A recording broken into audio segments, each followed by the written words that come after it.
এই রান্নাটা হয়ে গেলেই সবাইকে ডেকে খেতে বসিয়ে দেবা বৌমা। আচ্ছা মা, ঠিক আছে। মা, ও মা,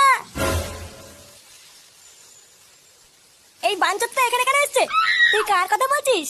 এই যে মাসিমা, আমার কথা বলছি গো। আপনার ছেলেটা না খুব দুষ্টু, একটু ইয়ার কিউ বোঝে না বাবা গো বাবা। হ্যাঁ গো, তুমি আমার ভাইকে গালাগালি দিলে। বাড়াটা গালাগালি দেবো না তো কি দেবো?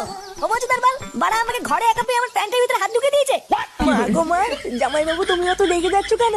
আমি তো তোমার শুধু একটু সাইজটা দেখছিলাম গো। কি ছিল হোম তার বাল? বাড়ি গিয়ে বাবার সাইজ দেখবি যা।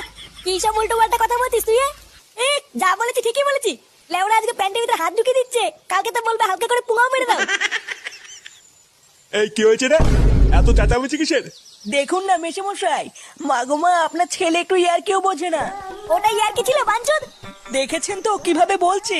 দেখো মা, আমি কিন্তু বলে দিচ্ছি, এই চুদির ভাই যদি বাড়িতে থাকে আমি কিন্তু বাড়ি থাকবো না, বলে দিলাম। চোরে বাচ্চা, তুই ঘর থেকে বেরিয়ে যা। আমরা কোনো কাজকর্মের বেলায় নেই, কোনো রোজগার পাতি নেই, আবার বড় বড় কথা। ও বাড়া, মায়ের থেকে মাসির দরদ বেশি, তাই তো? বাড়া এখন তো দেখছি আমার থেকে এই বাড়িতে হোমোচোদার দাম বেশি। লেওরা যেদিন এই হোমোচোদারা তোমার ধুতির ভিতরে হাত ঢুকিয়ে নেয়ানারি করবে সেদিন বুঝবা বালের এই বাড়িতে আমার কোনো দামই নেই।